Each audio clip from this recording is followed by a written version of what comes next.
बिस्मिल्लाहिर्रहमानिर्रहीम। मुझे आज मुजफ्फराबाद कैपिटल सिटी में पोल्ट्री एसोसिएशन के ज़िम्मेदारान के साथ बैठ के एक अरसे से जो है हड़ताल चल रही है और इंतज़ामिया और पोल्ट्री एसोसिएशन के दरमियान जो एक डेड लॉक है उसको जानने का मौका मिला। और मुझे ये जानकर बहुत तकलीफ़ हो रही है कि कैपिटल सिटी जिसको इस वक्त श्रीनगर देख रहा है, इसको जम्मू देख रहा है, इसको कारगिल और लद्दाख देख रहा है, आज़ाद कश्मीर के सारे अजला देख रहे हैं, अपनी असासियत के अतबार से बहुत ही असास तरीन इलाका है। और इसमें अगर इंतज़ामिया इस छोटे से मामले को अदल और इंसाफ के तकाज़ों को बुरुएकार लाते हुए हल नहीं कर पाएगी, मैं नहीं समझता कि ये इंतज़ामिया के लिए कोई इसका मुनासिब नतीजा होगा।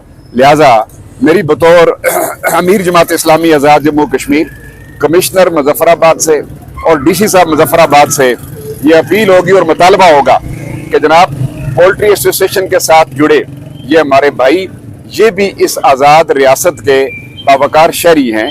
ये अपने रोज़गार की खातर दुकानों पर बैठते हैं और आवाम को गोश्त की फराहमी के ज़रिए अपनी खिदमात सर अंजाम देते हैं। लिहाजा इनके साथ कोई ऐसा मामला न किया जाए कि ये कुव्वत ख़रीद भी उसको यकीनी न बना सकें और ये खसारे में अगर चले जाएंगे तो फिर साफ ज़ाहिर है कि ये आवाम की बढ़ती जो ज़रूरत है ये डेयरी की और इसी तरह जो पोल्ट्री की, उसको ये फराहम करने में कामयाब नहीं हो सकेंगे। ये अगर नाकाम होंगे तो आवाम में बेचैनी पैदा होगी, आवाम में बेचैनी पैदा होगी तो फिर कैपिटल सिटी अगर बेचैन हो गया तो पूरा कश्मीर बेचैन हो जाएगा। इसलिए मैं इंतज़ामिया को ये बावर करवाना चाहता हूँ कि होश के नाखन लें और मामलात को जल्द अज जल्द हल करने का सलीका सीखें। मामलात को उस दर्जे पर ना ले जाएं कि पूरी की पूरी आबादी एक एपी सेंटर बन जाए और फिर जनाब आपके कंट्रोल से चीज़ें बाहर चली जाएं। मैं इनको सुनने के बाद इस नतीजे पर पहुंचा हूं कि इंतज़ामिया को टेक्निकल लोगों की बतौर ख़ास जो लाइफ स्टॉक से मुतल्लक लोग हैं, पोल्ट्री फार्म से मुतल्लक लोग हैं, वो जो रेट और चूज़े के वज़न के एतबार से एक बड़ी मबनी पर अदल बात कर सकते हैं, ऐसे टेक्निकल लोगों को वो आप कमेटी के अंदर बैठाएं और पूरे मामलात का जायज़ा लेने के बाद एक ऐसा रेट तय करें कि हमारे पोल्ट्री एसोसिएशन के ये लोग भी सुखी हों और आवाम को भी इंसाफ और अदल के साथ सस्ती और मायारी चीज़ मिल सके। ये नहीं हो सकता कि आप आवाम की खातर इनको ज़बह करें या इनकी खातर आवाम को ज़बह करें। आवाम भी इसी शहरी के इसी रियासत के मौजूद शहरी हैं और पोल्ट्री एसोसिएशन के ये सारे लोग भी इस रियासत के बावकार और मौजूद शहरी हैं। ये इंतज़ामिया की जिम्मेदारी है कि वो मुगालते पैदा करने के बजाय चीज़ों को हल करने का कोई असलूब सामने लाए।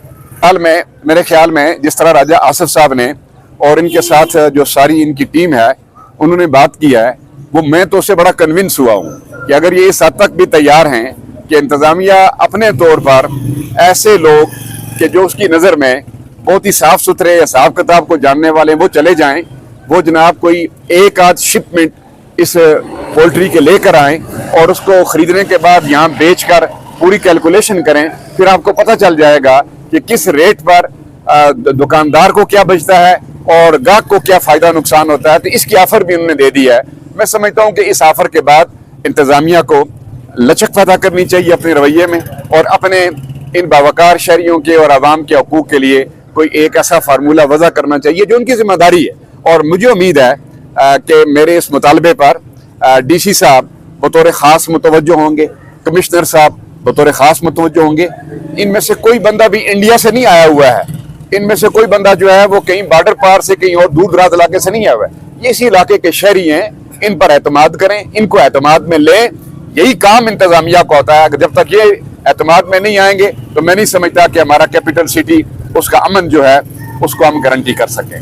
मैं इनका शुक्रगुजार हूँ जी कि हमें इन्होंने आके पूछा और इस तकलीफ़ की घड़ी में जो इंतहा तकलीफ पे है कि हमारे घर में चूल्हे बंद है, हमारे लोगों के खालिस मुजफ्फराबाद के नहीं डिवीज़न के, झेलम वैली के, नीलम वैली के और मुजफ्फराबाद के, और हमारे साथ जो रावलपिंडी के लोग काम करते हैं उन पे भी असर पड़ेगा। मैं डॉक्टर मुश्ताक साहब का शुक्रिया अदा करता हूं कि ये पहले शख्स हैं जो हमारी इस तकलीफ़ की घड़ी में हमारे पास आए, हमारी हौसला अफजाई की। अपनी तरफ से मैंने इनको ये डिमांड की है कि अपनी मुजफ्फराबाद का सबसे ईमानदार बंदा गाड़ी के साथ भेज दें।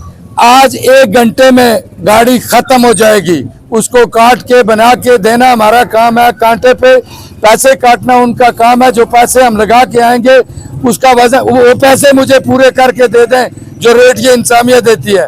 ہمارا پیٹ یہ کاٹنا چاہتے ہیں, ہمیں یہ مارنا چاہتے ہیں. اللہ ہی جانے ان کو ہم سے کیا بہ رہا ہے. ڈیزل پٹرول کا ریٹ چڑھا, لوگوں نے ریٹ لیے, انہوں نے جو پچھلے ڈی سی صاحب نے ہمیں دیے تھے اس سے بھی 11 روپے کاٹ لیے. ان کو 11 روپے نظر آتے ہیں, ہمیں 20 لاکھ روپیہ پر ڈے ڈویژن میں نظر آتا ہے.